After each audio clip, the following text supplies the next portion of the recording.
Hello! Today we're taking a look at the EQ. We all know and love it, but when should you cut frequencies versus boost them, and what is mid and side? Well, buckle up and let's dive into the Mickiewriedt and how it can make your mixes sound a lot better.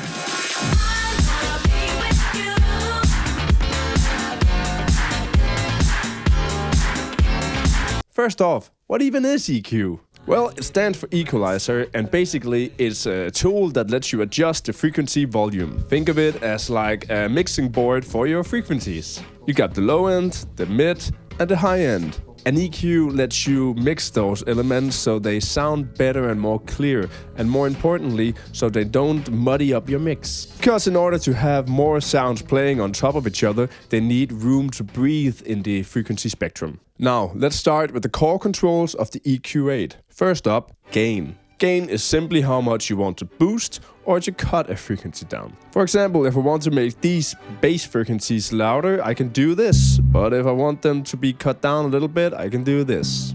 Simple, but a word of caution. A simple rule of EQing, don't overdo it. You gotta do as little as possible. And use your ears.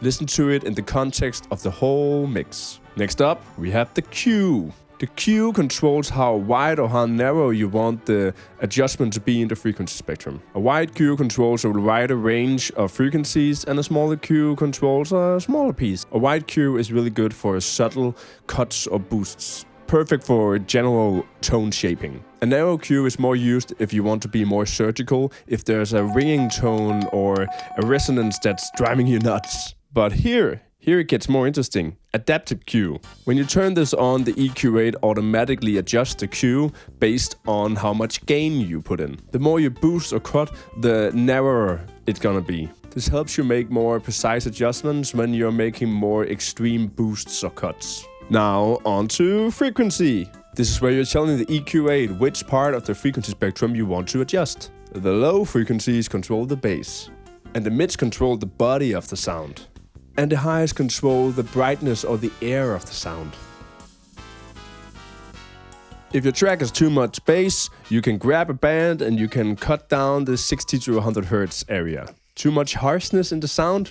Well, cut off that 2 to 6000 Hz area. You can also use one of these cheat sheets for EQing. That may help you find where the problem lies in your audio.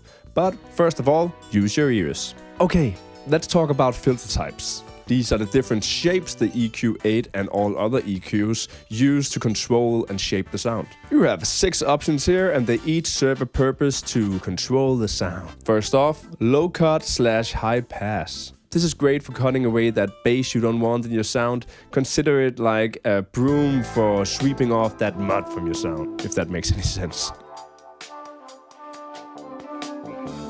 Now, the high cut / low pass. This is the opposite. It removes the high frequencies, makes it more dark and less harsh.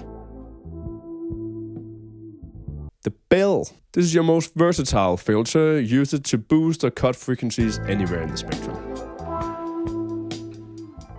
Low shelf. This boosts or cuts everything below a certain frequency. It's perfect for adding or reducing bass without touching the highs or the mids. High shelf. Same idea as the low shelf, but in the high end. Want more brightness? This is your man. The notch. You got a frequency that's just really annoying? Well, you can use this to just cut that certain frequency without touching anything else. Choosing the right filter type is the key to make your EQing sound more natural and nice. Now, this next one is a game changer. Audition mode. Sometimes when you're making adjustments, you're not really sure where the problem lies. Well, this is where Audition comes in. Press the Audition button, control the band. Now you can hear the frequencies you are controlling with that band. This helps you zoom in on the problem without having to guess. It's like X-ray vision for your mix. Now, let's dive more into global modes, which is a more advanced feature not many people know about. First off, the stereo mode. This is the default mode and it gives you control of the left and the right channels at the same time. Now, the left and right mode. With this button now, you can switch over to the left or to the right channels and control the EQing independently. That means if you have something panned left hard and something panned to the right hard, you can control the EQing on them separately. Now the mid and side. This one is powerful but also a bit more tricky to understand. Mid-side lets you EQ the mid/center and the sides independently of each other. If you want to boost the vocals you have in the center of the mix but not touch the reverb in the sides, this is your guy. Global modes are super useful for if you want to be more creative with the stereo width, or if you want to solve a problem in the stereo field. Once you get in the habit of knowing that you can EQ the mid and side instead of just using normal stereo, it becomes a really useful tool. And you may start to become more creative with your mixes from now on. And that's a gosh dang wing. Finally, let's talk about scale. This one. This controls the overall intensity of your EQ settings. Let's say that you put up the perfect EQ curve, but it's just a little bit too much intense. Well, you can use scale and dim it down a bit so it all goes down proportionally to each other. Think of it as like a global volume control for your EQ. It's perfect for fine-tuning your mix in the end without having to control each band.